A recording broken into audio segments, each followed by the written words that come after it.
Yo, let's show you guys out. I'm going to be showing you my warm-up routine today. Just, I get a lot of questions about it in comments. Most of my routine is just done in the range, and I do a deathmatch too, so this isn't the most complicated of routines, and it fits me, and it works well for me, but it might not work well for you. So I hope you can at least take something away from at least one part of the warm-up to maybe put into your own. My warm-up's made of 4 main parts, 3 of which are in the range and the finals in a deathmatch.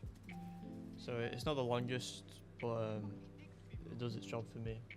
I'll stop talking, I'll let the clips play out, and I'll get to the warm-up.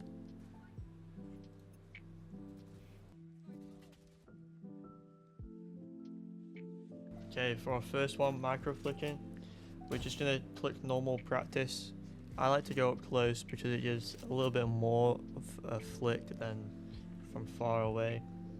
You just want to be strafing side by side while you're shooting. I actually counter strafe, but it's not really needed because it doesn't really do much in this game. But you want to do this until you feel comfortable with your sensitivity. This is when I would decide whether I need to change my sense or if I'm going to stick with it for the day. So this can take anywhere from 2 to 10 minutes, depending on how you're feeling, how long it's been since you played. It usually takes me about 5 minutes. Okay, longer flicks are a little bit more complicated. You're going to want to press practice again and make sure you're on deadlock. Once you pick deadlock, you're going to have to ult 2 enemies is what I usually do.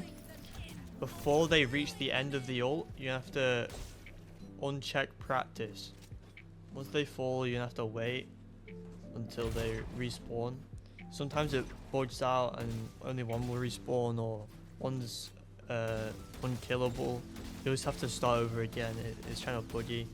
But once you get 2 to actually be killable and work, you're gonna want to go close, maybe to the side, so your field of view is a bit wider. And do the same lengths of strafe you would do in a normal practice. But obviously your flicks are going to have to be longer because there's only 2 bots and they're going to be further away. This can really practice your flicks for like when you're caught off guard, where your crosshair placements are not where the enemy's going to be. I really enjoy this method, and I hope they don't patch this because it is actually really helpful. But yeah, that's about it for long flips. So next we have tracking. We're just going to use the normal practice. I like to go up close. Now here, instead of tracking the entire head, I'm just going for like the little glow up eye part. I got that from Val and G2 actually. And you just want to walk around, trying to keep your crosshair as close to that eye part as you can, switching targets as they come up on your screen. What you can also do is you can switch your weapons for the different movement speeds, and even to your knife if you want to. And just get used to, moving your arm smoothly and tracking the heads. I don't do this as much as the others, but I do think it's nice to get used to your arm moving and tracking, get used to your sense. You can do this for 5 to 10 minutes, just to get used to your arm movement.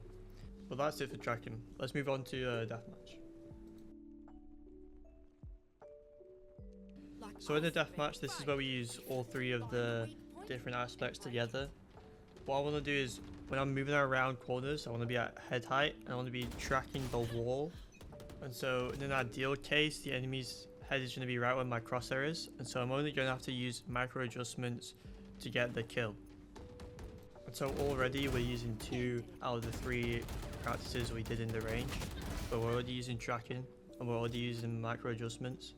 And so the last one is the longer flicks, and they're going to come in use when we are getting peeked from an angle we're not prepared for. So if we're ever holding an angle and someone's peeking us from a different one, we're going to have the opportunity to flick onto their heads, and that's what we practice in the range.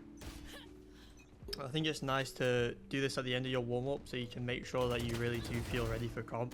And if there's ever a time where I think micro adjustments aren't as good as they should be, I can go back and I can just do that practice again until I feel like it's good enough for comp. But yeah, that's the end of the warm-up routine. But I thought I'd take this time to thank everyone. I mean, the support has just been crazy. I did not expect it at all. Currently, I'm working 3 days a week and I'm at college 3 days a week.